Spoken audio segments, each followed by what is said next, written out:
যোৱা 25 তাৰিখে যি ঘটনা হৈ গ'ল তাৰ বিষয়ে আমি নিখোজ বড়ো ছাত্ৰ সন্থাৰ পৰা এইটোৱে ক্লিয়াৰিফিকেশ্যনটো দিব বিচাৰোঁ।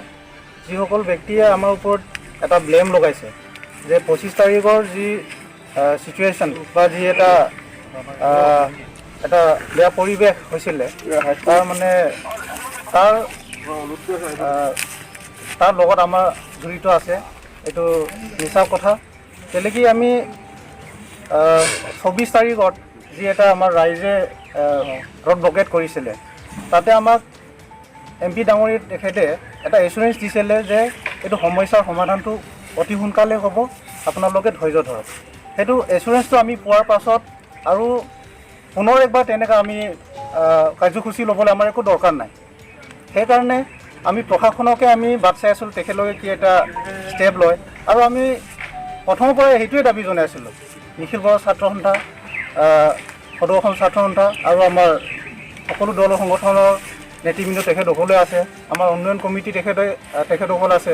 আমি সেইটোৱে দাবী জনাইছিলোঁ যে যি লেণ্ড এনক্ৰচমেণ্ট হৈছে সেই এনক্ৰচমেণ্টটো গভৰ্ণমেণ্টে ৰখাব লাগে। আমি এইটো এনক্ৰচমেণ্টটো আমি ৰখাব নোৱাৰোঁ। আমি যিসকলে ইয়াত এনক্ৰচ কৰিব আহিছে তেখেতলোকৰ লগত আমি ইয়াত ষ্ট্ৰাগল কৰিব নোৱাৰোঁ। তেখেতলোকেও বহুত কষ্ট ভুগি আছে, তেখেতলোকেও ফ্লাড এফেক্টেড এৰিয়াৰ পৰা অহা। সেইকাৰণে আমি তেখেতলোকৰ ওপৰত আমাৰ চিম্পেথি আছে, আমাৰ মৰম আছে। সেইকাৰণে তেখেতলোকক এটা লিগেলি য'ত তেখেতলোকক মানে ৰিহেবিলিটেশ্যন দিব পাৰে সেইটো আমি প্ৰশাসন বা এডমিনিষ্ট্ৰেটিভ অথৰিটিক আমি ডিমাণ্ড কৰি আহিছিলোঁ। কিন্তু শেষতো আমি এইটোৱে ক'ম যে 25 তাৰিখৰ যি এটা কাণ্ড, ইয়াত আমাৰ যিকোনো সংগঠন বা আমাৰ চিমেণ্ট চাপৰি ৰাইজৰ একো হাত নাই। সেইটো যি কাণ্ড হৈছে এনক্ৰচমেণ্ট কৰা তেখেতলোকে ৰাস্তাত ওলাই পিনি সেইটো তেনেকৈ এটা কি কয় আপোনাৰ তেনেকৈ এটা ৰড ব্লকেট বা কিবা এটা কাৰ্যসূচী লৈছিলে। কিন্তু ইম'চনেলি বা উত্তেজিতত সেইটো বস্তুটো প্ৰশাসনৰ ওপৰতো হাত চলি গ'ল তেখেতলোকৰ। তাৰপিছত এইটো ভাইলেঞ্চ এটা ৰূপ লৈ ল'লে। মই এইখিনি ক'ব বিচাৰোঁ। যোৱা 25 তাৰিখত যিটো ঘটনা হৈছে আমাৰ চিমেণ্ট চাপৰি ৰিজাৰ্ভৰ ঘটনা, সেইটো ঘটনাক লৈ চিমেণ্ট চাপৰি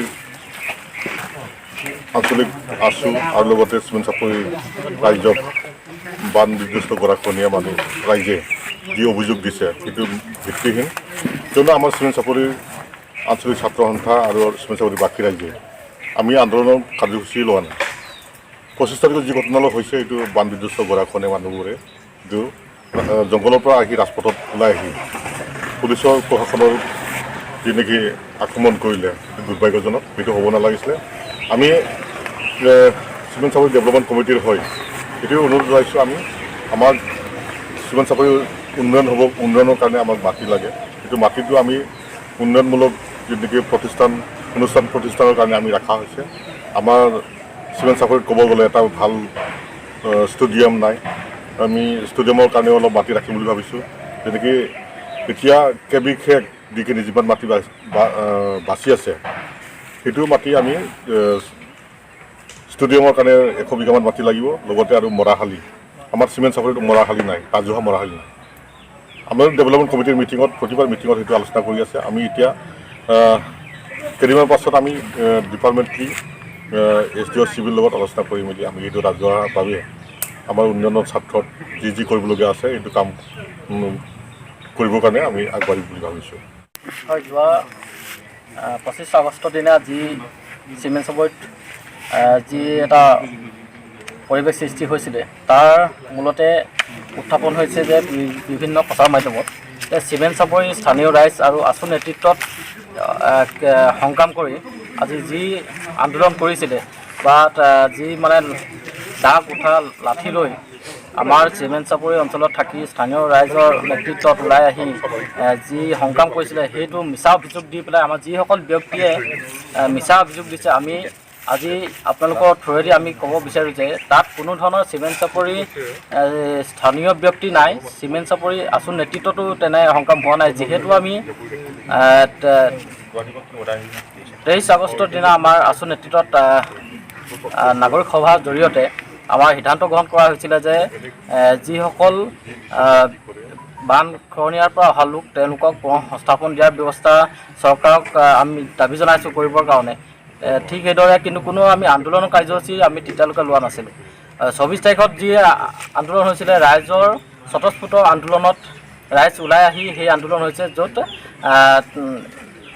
14 নং লোকসভাৰ সাংসদ প্ৰধান বৰুৱা ডাঙৰীয়াই আহি আমাক ৰাইজক যেতিয়া ক'লে যে এই বেদখলকাৰী খুব সোনকালে বেদখলমুক্ত কৰাৰ তেওঁলোকে প্ৰতিশ্ৰুতি দিলে, আৰু ৰাইজে সেই কথাত আশ্বাস লৈ আমি সেই সংগ্ৰামবোৰ ৰাইজৰ তেওঁলোকে স্থগিত কৰিলে। কিন্তু 25 তাৰিখৰ যি আন্দোলন হৈছে তাত কিন্তু চিমেণ্ট চাপৰিৰ কোনো ব্যক্তি জড়িত হোৱা নাই, আৰু যিসকল ব্যক্তিয়ে এই কাণ্ড কৰিছে, প্ৰশাসনৰ গাড়ী ভাঙিছে, সেই লোকসকলক প্ৰশাসনে চিনাক্ত কৰক। ভিডিঅ' ফুটেজ আছে, তাত চাই পেলাই প্ৰশাসনে তেওঁলোকক বিহিত ব্যৱস্থা লওক। কিন্তু ইয়াত আচুকে ধৰি যিসকল ব্যক্তি স্থানীয় লোকক চিমেণ্ট চাপৰি ৰাইজক জড়িত কৰি আছে, তাত কিন্তু আমি সদৌ টাইম ছাত্ৰ সন্থাৰ তৰফৰ পৰা আমি গৰিহণা দিছোঁ।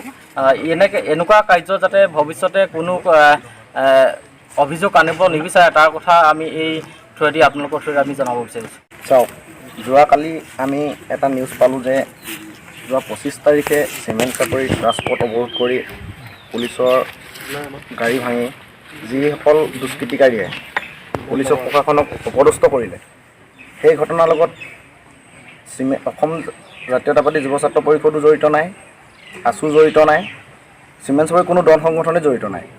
আমি এতিয়া দেখিবলৈ পাইছোঁ নিউজ তৃতীয় পক্ষ যিটো নাম দিছে, তৃতীয় পক্ষ নাম দি কেনে চিমেণ্ট চাপৰি ৰাইজ আৰু দল সংগঠনক যিটো বদনাম কৰিবলৈ গৈ আছে, সেইটো আমি তীব্ৰ ভাষাৰে গৰিহণা দিছোঁ। আৰু আজিলৈকে বানপানীত ক্ষতিগ্ৰস্ত হোৱা লোকক আমি ভূমি নিদিবৰ বাবে বা কিয় ভূমি দিছে বুলিও আমি আজিলৈকে কোনো আন্দোলনৰ কাৰ্যসূচী গ্ৰহণ কৰা নাই। গতিকেলৈ যিটো আমি এইটোৱে ক'ব বিচাৰিছোঁ যে প্ৰশাসনে এইটো চিনাক্ত কৰক যে দুষ্কৃতিকাৰী আচলতে কোন হয়, তেওঁলোকক চিনাক্ত কৰি ভিডিঅ' ফুটেজ চাই কিনে উচিত শাস্তি প্ৰদান কৰক। তাকে আমি যুৱ ছাত্ৰ পৰিষদৰ তৰফৰ পৰা দাবী জনাইছোঁ।